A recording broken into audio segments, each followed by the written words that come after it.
shalom bimromav,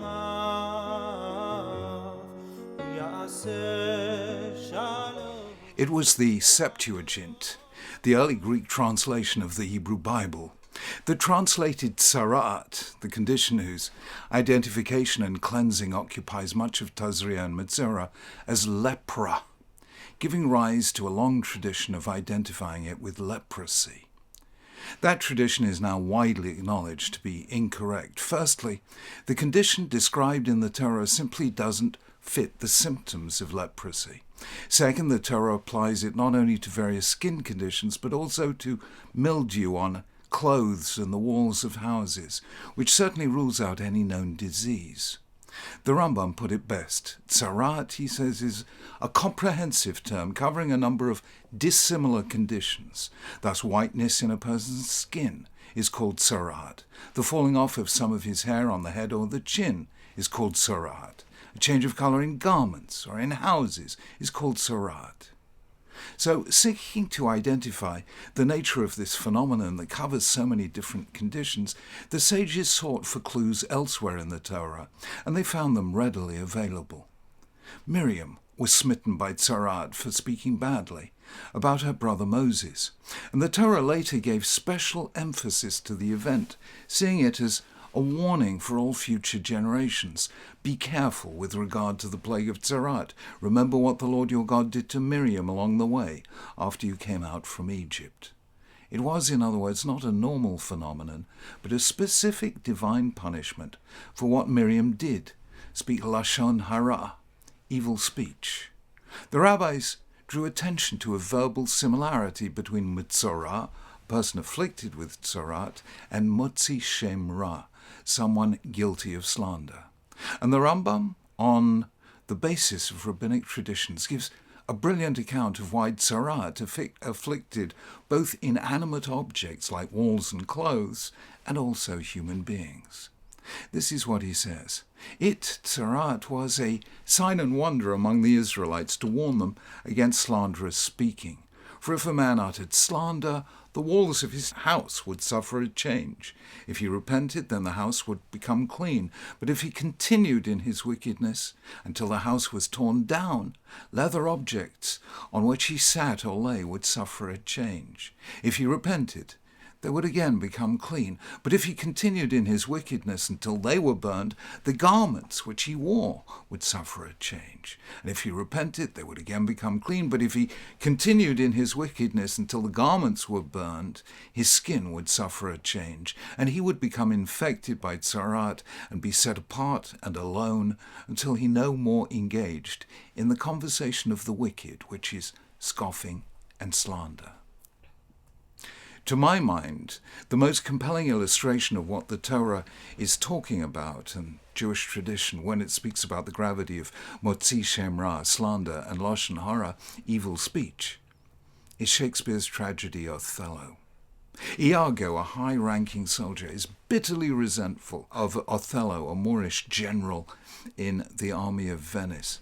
Othello had promoted a younger man, Cassio, over the more experienced Iago, who is determined to take revenge. He does so in a prolonged and vicious whispering campaign, which involves, among other things, tricking Othello into the suspicion that his wife, Desdemona, is having an adulterous affair with Cassio. Othello asks Iago to kill Cassio, and he himself kills Desdemona, smothering her in her bed. Emilia, Iago's wife and Desdemona's attendant, discovers her mistress dead, and as Othello explains why he's killed her, realizes the plot that her husband has been weaving and exposes it. Othello, in guilt and grief, commits suicide, while Iago is arrested and taken to be tortured and possibly executed. It's a play entirely about the evil of slander and suspicion. And it portrays absolutely literally what the sages said figuratively, that evil speech kills three people. The one who says it, in our case Iago, the one who listens to it, Othello, and the one about whom it is said, Desdemona. Shakespeare's tragedy makes it painfully clear how much evil speech lives in the dark corners of suspicion. Had the others known what Iago was saying to stir up fear and distrust, the facts might have become known, well, they would have become known, and the tragedy would have been averted. As it was, he was able to mislead the various characters, playing on their emotional weaknesses, their fears, their envy, getting each to believe the worst about one another. It ends in serial bloodshed and disaster. Hence the poetic justice that Jewish tradition attributes to one of the least poetic of all biblical passages, the laws relating to skin diseases and mildew.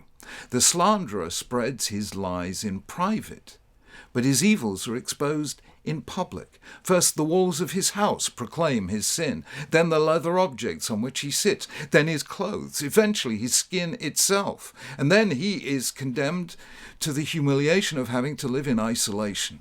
He must call out, "Unclean, unclean," and since he is unclean, he must remain alone, and his place shall be outside the camp. Said the rabbis, because his words separated husband and wife, and brother, his punishment is that he is separated from human contact and made an outcast from society. At its highest, WikiLeaks aims at being today's functional equivalent of the law of the Metzora, an attempt to make public the discreditable things people do and say in private. The sages said about evil speech that it was as bad as idolatry, incest, and murder combined. It was Shakespeare's genius to show us one dramatic way in which it can contaminate human relationships, turning people against one another with tragic consequences. Never say or do in private what you would be ashamed to read about on the front page of tomorrow's newspapers. That's the basic theme of the law of Tzaraat, updated to today. Shabbat Shalom.